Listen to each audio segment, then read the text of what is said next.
Hello, my dearest viewers. Welcome to the Bridge series, a digital storytelling journey where young voices from Africa and Europe reimagine what connection, belonging, and shared humanity mean in our world today.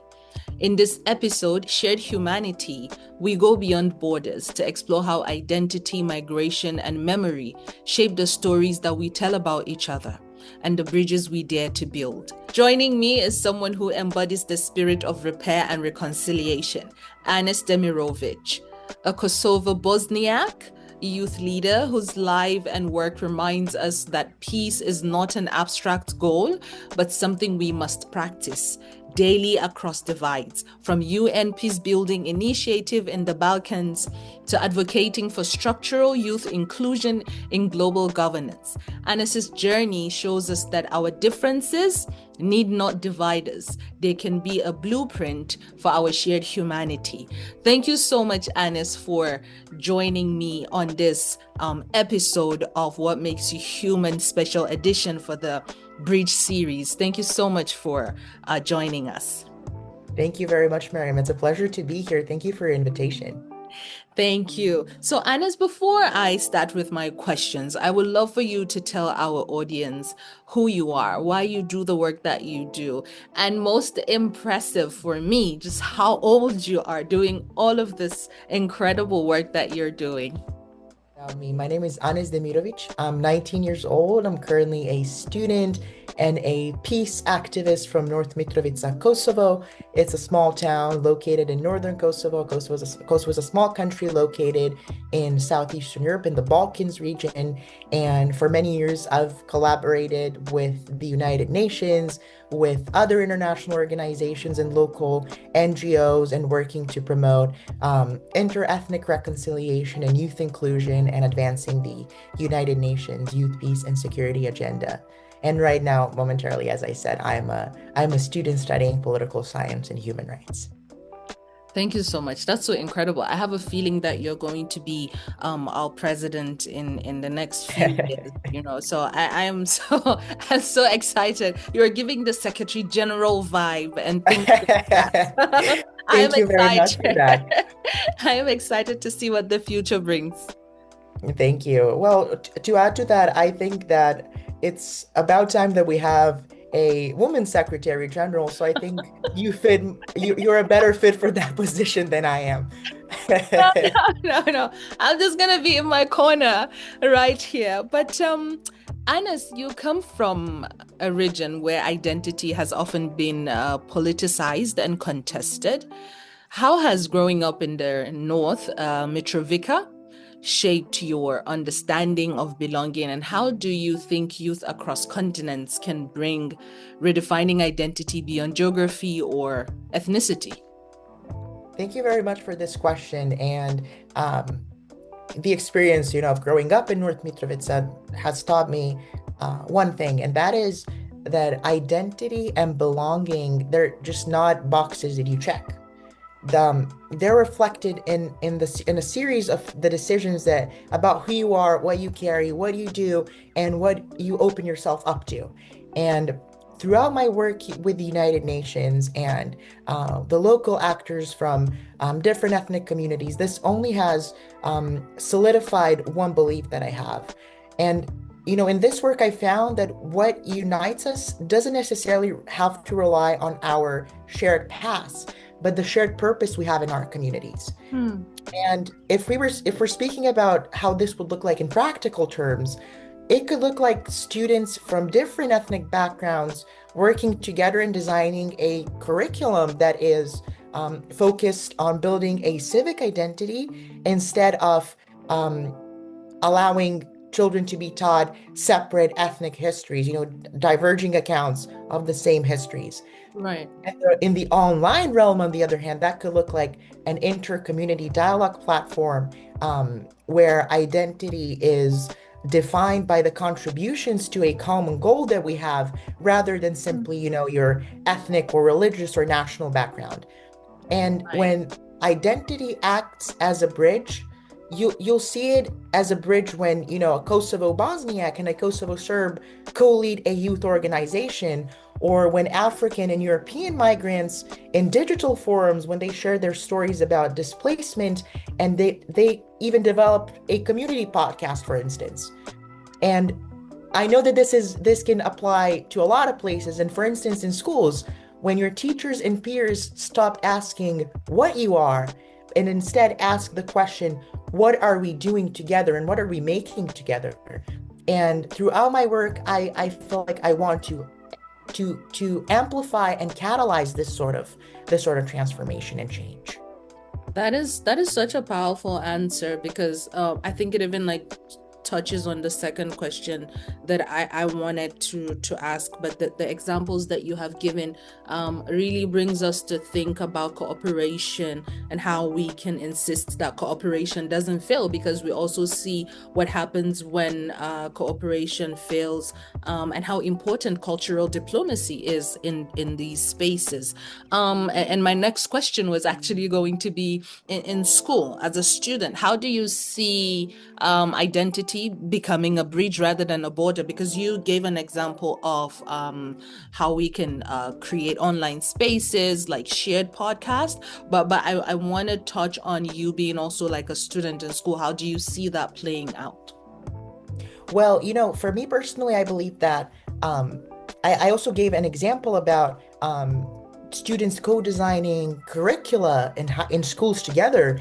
And in places like Kosovo, I feel like it is important to create a civic identity rather than an ethnic one, and students coming together, forming this together, making a bridge between each other, and, through dialogue, constructing a new form of identity. That would definitely be something that I envision supporting in the future. So that is what it will look like in schools. But even more simply, just seeing what we can do together and stop asking questions about our identities, about these, rigid identities like religion, ethnicity, nationality, and focusing more on our shared purpose in the community. I feel like once we start doing that, we can further go and do better things and catalyze them. Absolutely. Thank you so much for that answer, Anis. When we talk about migration often carries both loss and possibility. So from your own encounters with displaced or multi-ethnic youths, how do stories of movement, leaving, return, rebuilding inform your sense of shared humanity? That's a very good question. And in Kosovo specifically, youth from minority communities, they carry these stories and these memories of displacement or just being minorities in a very unique political landscape. But one thing that they also carry with themselves is hope. I've encountered these stories, of leaving behind their physical homes or even their community anchors, but yet they still worked on rebuilding trust and identity in the new places, in the new spaces that they were in. And I believe that for youth migrants specifically, active citizenship does shape their identity. And when I look, at, for instance, at Europe and Africa, one thing that definitely comes to mind is what I think about what we can learn from one another. And Europe has this experience with internal migration, so a lot of stories about internally displaced persons and nation state identities. And I think about how this experience can help inform a more structured legal framework and a more structured legal and civic framework. Whereas in Africa, for instance, the very strong experience in communal resilience and mobility and a multiplicity of identity, this can help inform migration become less about losing and more about connecting. And as we're in times where climate change is increasing migration, both Europe and Africa need to move from seeing migration as a problem to seeing it more as a form of community recreation. That is such a powerful shift, because that's really where the shift begins. We need to start to see these things from different perspectives and lens. Thank you so much for that. But what do you think? I know that you spoke a little to also what Africa and Europe can learn from each other's migration stories, especially as climate change creates this displacement. But when it comes to like youth cooperation as well, what would be that one advice that you would give to both the European and the African youths? One thing that we definitely need to strengthen is the partnerships and cooperation. And that can very simply look like, you know, these opportunities to share the good practices. As I said previously, Europe has this background in nation state identity and the experience with internally displaced persons. And Africa really what African youth can share is this idea of communal resilience, which is very important for migration. And just having these opportunities to share these good practices, I feel like that would be very, very beneficial. Thank you so much. Climate insecurity is increasingly shaping peace and conflict. You touched on that. Um, how do you see youth in post-conflict regions leading the conversation around environmental peace building? And if climate is the next frontier of peace, how can we ensure that solutions include, not exclude, those already living on the margins? Thank you. Thank you for the question. That's a very important question right now. And I think the thing is, in post-conflict settings and in post-conflict regions, climate change is not necessarily only an environmental issues. It also catalyzes the fragile peace that we have. And, climate stressors and shocks have increased in the recent years in frequency and intensity, and they've disrupted lives and livelihoods. And they've also, what's really important here is that they've increased competition for natural resources, and that has for many triggered displacement and has driven a lot of food insecurity. And so when youth in such settings, when they engage in environmental action, what they're really doing is they're just making peace tangible.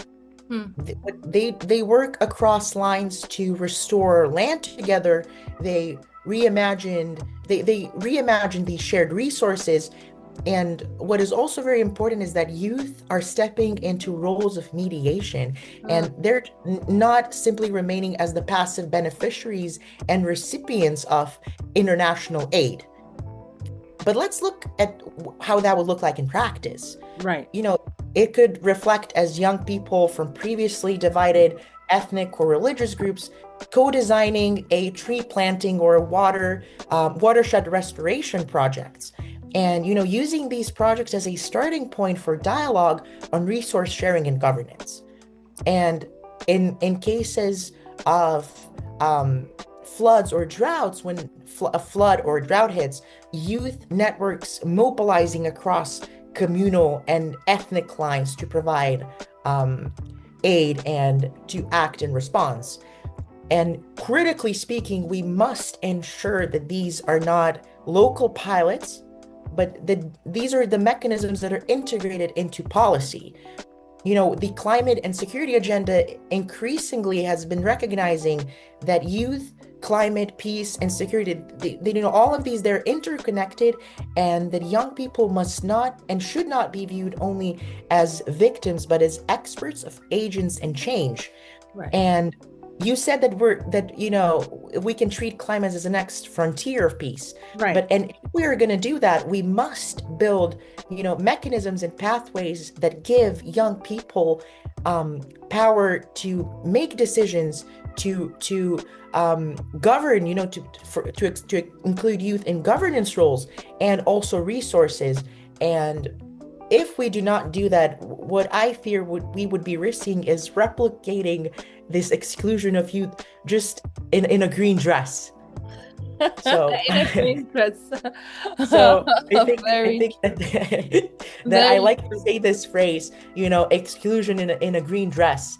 When we talk about climate change, and in sustainability, but we still keep excluding youth. It's just exclusion in a green dress, and we must not allow that to happen. Indeed it is. Indeed it is. And you know, when we talk about future and the hope for cooperation, in a lot of your talks, and you know, when you find yourself in these spaces, you've often spoken about youth needing not just a seat at the table, but the power to set the table. What does meaningful youth inclusion look like to you? Again, in practice, not theory. And when you imagine the future of youth peace building between Africa and Europe, what gives you the hope that our generation can build something more enduring than what we have inherited? I love this question, and that's right. I've in my work a lot of the times, both locally in Kosovo and globally here at the United Nations in New York City, I've called for young people to be recognized as leaders and agents of change, which they are. Firstly, one thing that we need to do is to move away from this idea of tokenism, and this idea of just talking about including young people, and young people just being the beneficiaries of um, peace and security and everything else, all of these global talks. One thing that I'd like to particularly highlight is that we firstly need to establish trust between leaders and young people, because young people have time and time again proven that they can lead, and then they should lead, and that they are already leading. One thing that I also keep saying all the time is that young people are already finding and using their own ways to lead, and it's a matter whether or not you're going to catch up with young people. So it's Right. better to include young people right now at this moment, because young people are already leading. And one other thing that I always like to highlight is moving past the symbolism and tokenism, as I previously mentioned, and our actions being more action based. We need to include young people, for instance, in decision-making process, granting youth a formal seat at the table so that they're included in every step of the process, whether it's decision-making, planning, executing, monitoring, budgeting, reporting, every step of the way. Young people must and should be included in that process. Next thing is that we need to rethink the budgets that we currently have. We need long-term, sustainable, multi-year funding for local youth organizations. They are the Right. drivers of peace and security and reconciliation in so many places. And we need to ensure that they have the resources to do it. And, studies have shown that young people are, more cost effective, that they do much more with less funds than the systems that we currently have in place. And one last thing is that we need to offer young people and youth organizations, especially on the local level, more partnerships and more mentorship. That's the way they're going to advance the work that they already do. And when talking about the future of peace building between Europe and Africa, something that I called for at the United Nations ECOSOC Youth Forum earlier this year is that we definitely need to facilitate more exchange between youth from all member states and all regions. I mentioned this previously when we were talking about migration and what Europe can learn from Africa. One thing is that even on topic of youth inclusion is prevalent everywhere. And young people in Europe and Africa have the good practices that they can share with one another. And so that is why I call on the international community to help facilitate more discussions, more forums, more exchanges between Europe and Africa and all the other continents and regions, in order to share these good practices so that we can integrate them at the local level everywhere. That is one thing that I believe in. And of course, facilitating more exchange in the academia, and so on. I think that would all be very beneficial. But it's very simple. We just need more forums, global forums where young people can exchange ideas and meet one another. Um, so for instance, at the Peace Circle, that's where I met you. And then I'm getting to hear all about these ideas. And I just think how beneficial it is to have these spaces and have youth from all over the world come in and learn. And then this is where it usually goes on. Young people collaborate together. They do these things themselves. And just giving them that space, I think that is crucial in this case. Absolutely, it is, Anis. And I mean, you being a young person, myself, what would you say is the greatest resistance for a young person? And in other words, I would say, what makes you human, Anis? We know Anis the peace builder, we know Anis the advocate, but behind all of that, what makes Anis human, and how do you keep your joy?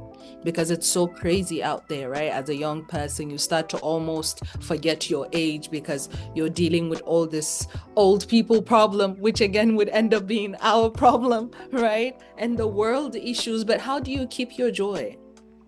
That's I lied. This is my favorite question. And I previously said that I like being asked why I like being included, but this is now my favorite question. Congratulations, you just created my new favorite question. What makes me human and also what keeps me going is just staying true to my values and my beliefs. Staying true to my values, which are rooted in my lived experience. That is very important for my advocacy. And that is that is what makes me human. And also be, start small, but be consistent. Right. A lot of young people, they don't make this big progress. They start a local initiative and they're not invited to speak at the UN in New York. Well, that does not matter. Stay true to your values. Start small, and someday you're gonna get there. Your work matters. That is my message to young people watching this. Start small, but be consistent. Every step is important, and one is always greater than zero. If you educate one person in your town or your city or your village, it's always better than to not educate anyone. Start small, be consistent, make change. You safeguard our peace, security, reconciliation processes at the local level. We need you. Stay true to yourself. So much, Anis. This has been incredible speaking with you. I almost don't want to stop listening to you. Anis, I just want to still ask you. So you just tell them so someone out there can feel so inspired by you. I just want you to tell them your age, Anis. So that I'm 19. He is 19, guys. He's doing so much. Like, he's doing so incredibly well, like being so vocal in these spaces for young people. And I am so proud of you. I am so honored to Thank you, Mariam. It's such a pleasure to be able to talk to you. It's always inspiring to see young people from all across, us fighting for this common purpose that I was talking about. Absolutely. We need more of this. So if there's anybody willing to support such initiatives watching this, please do. This is important. We feel empowered when we meet each other and see each other, and it makes us proud of ourselves and the others. I'm proud of you, Mariam, for all the work that you're doing. And I'm very glad to be here. Thank you so much for this opportunity. Thank you. And I'm looking forward to having you in Africa, whenever you get the chance, or it will be an honor. Way we would love to have you. We would love to include you in our Through My Voice mentors network, which is basically a network that supports young storytellers in empowering them regarding building their digital advocacy capacity. But I would make sure the team sends you an email, and let's see how we would take that forward. Thank you so much for your time, Anis. Thank you very much for having me. I'm very honored to be a part of this and to use this platform to share my voice and hopefully inspire others, just like you're inspiring me. Thank you. You inspire me too so much. Thank you very much. So much.